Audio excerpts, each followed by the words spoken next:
Bayangkan, ada tempat di muka bumi ini yang disebut langsung dalam Al-Quran, tapi hingga hari ini tidak ada yang tahu pasti di mana letaknya. Dari kota yang ditelan bumi sampai peradaban maju yang hilang ditelan waktu, para ilmuwan, arkeolog, bahkan sejarawan dunia masih memburu petunjuknya. Tapi, kenapa lokasi ini seperti disembunyikan dari manusia? Apa yang sebenarnya terjadi di tempat-tempat ini? Dan apakah kita siap dengan jawabannya? Inilah 5 tempat misterius yang dibicarakan oleh Al-Quran. Nomor 1. Pulau Dajjal. Telah disebutkan di berbagai hadis bahwa Pulau Dajjal adalah sebagai tempat yang akan menjadi pusat dari munculnya Dajjal di akhir zaman. Dajjal, sosok yang dipercaya sebagai penipu terbesar yang akan menguasai dunia sebelum kemunculan kembali Nabi Isa alaihi salam. Tapi, apa yang membuat pulau ini begitu penting? Pulau ini yang terkadang disebut sebagai Jazirat Al-Dajjal diuraikan dalam banyak riwayat yang menyebutkan bahwa tempat ini terletak di suatu wilayah terpencil dan sulit dijangkau oleh manusia. Beberapa ilmuwan dan pakar sejarah bahkan berteori bahwa pulau ini terletak di wilayah yang sangat dekat dengan Samudra Hindia. Ada yang mengatakan bahwa pulau ini tak terlihat oleh mata manusia biasa, terhalang oleh kabut atau fenomena alam yang tidak bisa dijelaskan. Bahkan ada pendapat yang mengatakan bahwa pulau ini berada di sebuah tempat yang belum sepenuhnya dipetakan oleh dunia modern, tertutup dari pandangan manusia dan hanya akan muncul ketika saatnya tiba, yakni saat Dajjal muncul ke dunia. Namun pertanyaannya adalah, kenapa pulau ini begitu penting dalam konteks akhir zaman? Menurut ajaran Islam, Dajjal akan muncul dari tempat ini dan dia akan memiliki kemampuan luar biasa untuk menipu umat manusia. Namun, keberadaannya di pulau yang terisolasi ini menyimpan banyak misteri. Mengapa Tuhan memilih tempat yang begitu terpencil untuk menyembunyikan Dajjal sebelum masa kemunculannya? Beberapa ulama dan ahli tafsir meyakini bahwa Pulau Dajjal adalah simbol dari kebohongan dan penipuan yang sangat besar yang akan datang untuk menggoda umat manusia. Dan menurut hadis, Dajjal akan muncul membawa banyak fitnah dan akan mengklaim dirinya sebagai Tuhan. Pulau ini yang disebut-sebut hanya akan terlihat saatnya tiba, menjadi titik tolak untuk menguji keimanan umat manusia dalam menghadapi fitnah terbesar dalam sejarah. Mungkin kita tidak pernah tahu dengan pasti di mana pulau ini berada, tapi dalam sejarah ada banyak tempat yang juga dipercaya memiliki keistimewaan dan misteri yang mendalam, seperti pulau-pulau terpencil yang belum terjamah. Bahkan beberapa ilmuwan modern percaya bahwa pulau ini mungkin ada di wilayah benua Antartika, tempat yang dikenal tertutup es dan sangat sulit untuk dijangkau. Nomor 2. Telaga Ainul Hayat. Ainul Hayat bukan sekedar mata air biasa. Menurut beberapa tafsir, air ini memiliki keistimewaan yang luar biasa. Siapa saja yang meminumnya, katanya akan memiliki umur panjang sampai akhir zaman. Salah satu tokoh yang dikaitkan dengan mata air ini adalah Nabi Khidir. Konon, karena meminum Ainul Hayat, beliau dianugerahi umur yang sangat panjang oleh Allah Subhanahu wa Ta'ala. Tapi, di mana persisnya mata air ini? Itu yang masih jadi teka-teki besar. Bahkan, katanya hanya Nabi Khidir yang tahu lokasinya. Mari kita beralih ke sebuah cerita epik tentang Raja Iskandar Dzulkarnain, seorang penguasa legendaris yang berhasil menaklukkan wilayah timur dan barat. Meski punya kekuasaan besar, Dzulkarnain bukan tipe raja yang angkuh. Justru, dia dikenal sangat taat dan gemar beribadah. Suatu hari, sekitar tahun 322 sebelum Masehi, dia melakukan perjalanan jauh ke ujung bumi, saat istilah timur dan barat belum dikenal seperti sekarang. Dalam perjalanan itu, Allah mengutus malaikat Rafail untuk mendampinginya. Di tengah perjalanan, Dzulkarnain bertanya, "Rafail, ceritakan kepadaku, bagaimana ibadah para malaikat di langit?" Dengan tenang, malaikat Rafail menjawab, "Ada malaikat yang selalu berdiri tanpa mengangkat kepala. Ada yang terus sujud, dan ada pula yang ruku sepanjang waktu." Mendengar hal itu, Dzulkarnain tertegun. Dia terinspirasi dan ingin beribadah dengan pengabdian seperti para malaikat. Tiba-tiba, malaikat Rafael mengungkap sebuah rahasia besar. Di bumi ini ada sebuah mata air yang disebut Ainul Hayat. Siapa yang meminumnya, meski hanya seteguk, tidak akan meninggal hingga kiamat, kecuali jika dia sendiri yang meminta kepada Allah Subhanahu wa Ta'ala. Dzulkarnain langsung penasaran, di manakah tempatnya itu? Rafael menjawab singkat, di bumi yang gelap. Tidak mau menyerah, Dzulkarnain mengumpulkan para ulama untuk bertanya tentang Ainul Hayat. Banyak yang tidak tahu, tapi ada satu ulama konon, yaitu Nabi Khidir, yang berkata, "Aku pernah membaca dalam wasiat Nabi Adam bahwa Ainul Hayat ada di tempat yang gelap, dekat tempat matahari terbit." Petunjuk itu cukup untuk memicu semangat Raja Dzulkarnain.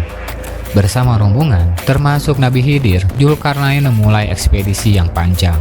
Mereka menempuh perjalanan selama 12 tahun, hingga akhirnya tiba di sebuah tempat yang gelap.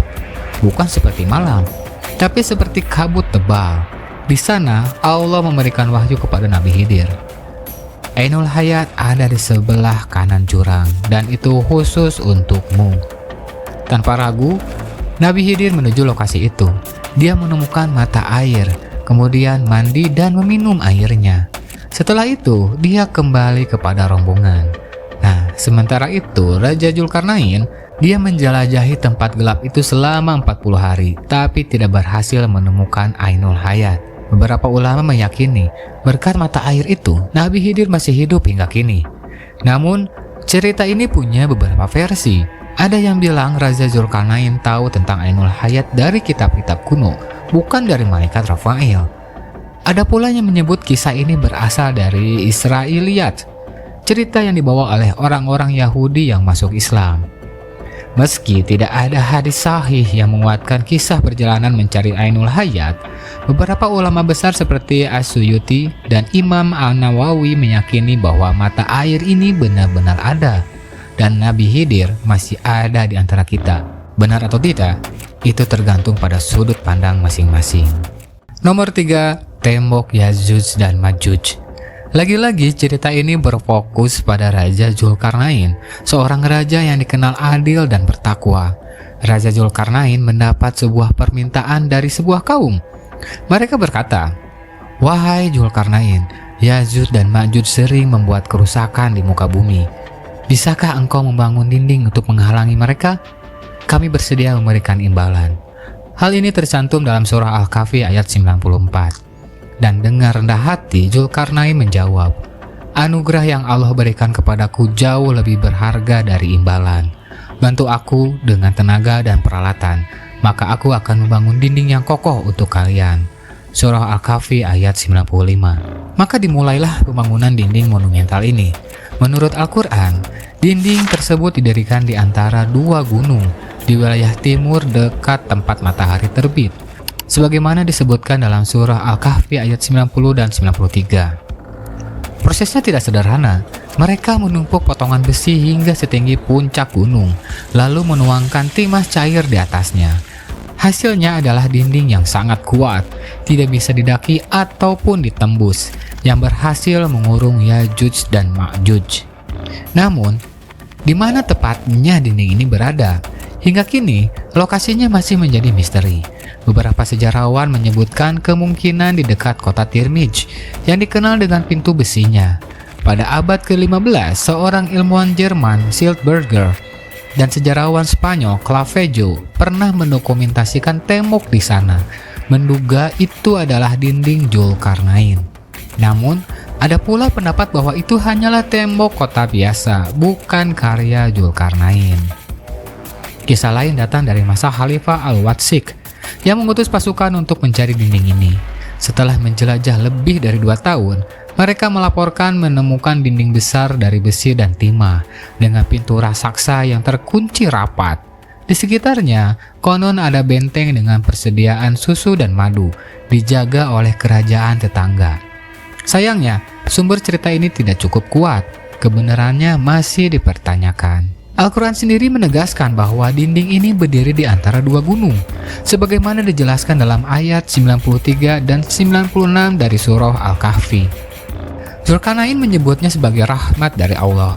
Namun, beliau juga mengingatkan bahwa dinding ini akan runtuh ketika tiba waktunya yang telah ditentukan oleh Allah Subhanahu wa taala, seperti yang disebutkan dalam ayat 98 dan 99. Saat itu, Ya'juj dan Ma'juj akan keluar dan menyebabkan kekacauan besar menjelang hari kiamat. Sebuah hadis sahih dari Abu Hurairah menyebutkan bahwa Ya'juj dan Ma'juj setiap hari berusaha melubangi dinding ini. Ketika mereka hampir berhasil, Allah mengembalikan dinding itu seperti semula. Nomor 4 adalah Gunung Qaf. Jabal Qaf sering digambarkan sebagai gunung misterius yang lokasinya belum terungkap. Dalam ajaran Islam, gunung ini dianggap sebagai salah satu ciptaan Allah yang luar biasa. Bahkan disebut sebagai gunung terbesar dan paling rahasia di muka bumi. Hingga saat ini, belum ada ulama yang memberikan penjelasan mendetail tentangnya, menjadikan Jabal Qaf sebagai salah satu misteri terbesar dalam sejarah. Menurut catatan seorang penyair Arab Saudi, Hatim Tai, Jabal Qaf tersusun dari batu permata indah seperti jamrud, peridot, dan krisolite yang berwarna hijau. Konon, keindahan batu-batu ini memantulkan warna hijau kebiruan ke langit, yang menjadi asal-usul warna langit yang kita lihat sehari-hari. Bukan hanya itu, dalam literatur Arab kuno, Jabal Qaf disebut sebagai gunung tertinggi yang pernah diciptakan oleh Allah Subhanahu wa taala sebagai paku bumi, fondasi yang menstabilkan bumi. Gunung ini dianggap sebagai induk dari semua gunung di dunia, dengan gunung-gunung lain di bumi sebagai cabang atau akarnya. Jabal Qaf tidak berdiri sendiri, melainkan membentuk rangkaian pegunungan yang mengelilingi bumi sebagai tempat yang begitu istimewa. Gunung ini dianggap sebagai titik temu antara alam nyata dan dunia supranatural, menghubungkan bumi dengan langit. Dalam tradisi Islam, Jabal Qaf bahkan disebut sebagai tempat tinggal makhluk-makhluk luar biasa, seperti malaikat dengan wujud besar dan kuat. Ada pula cerita tentang burung anqaw, makhluk mitologi Islam yang konon mendatangi Jabal Qaf. Salah satu kisah menarik datang dari perjalanan Isra Mi'raj Nabi Muhammad SAW. Dalam perjalanan spiritualnya, beliau bertemu dengan penduduk Jabal Qaf yang semuanya adalah laki-laki. Mereka digambarkan sebagai sosok yang tidak membutuhkan pakaian ataupun makanan, dengan keimanan yang setara malaikat. Kehidupan mereka begitu suci dan jauh dari kebutuhan duniawi, menambah aura misterius dari Gunung Jabal Qaf. Meski begitu, hingga kini belum ada bukti pasti tentang lokasi atau wujud asli dari Jabal Qaf. Apakah gunung ini benar-benar ada di dalam nyata, atau hanya simbol kosmik dalam tradisi spiritual? Pertanyaan ini terus mengundang rasa penasaran. Yang jelas, Jabal Qaf tetap menjadi topik yang menarik untuk digali, karena misterinya mengajak kita merenung tentang kebesaran ciptaan Allah dan batas antara yang terlihat dan tidak terlihat. Apakah tempat-tempat ini memang nyata tapi disembunyikan, ataukah kita yang belum layak untuk menemukannya? Yang jelas, setiap tempat ini membawa pesan ilahi yang lebih besar daripada sekedar koordinat di peta. Ini bukan cuma soal lokasi, tapi soal hikmah, iman, dan tanda-tanda kekuasaan Allah Subhanahu wa taala.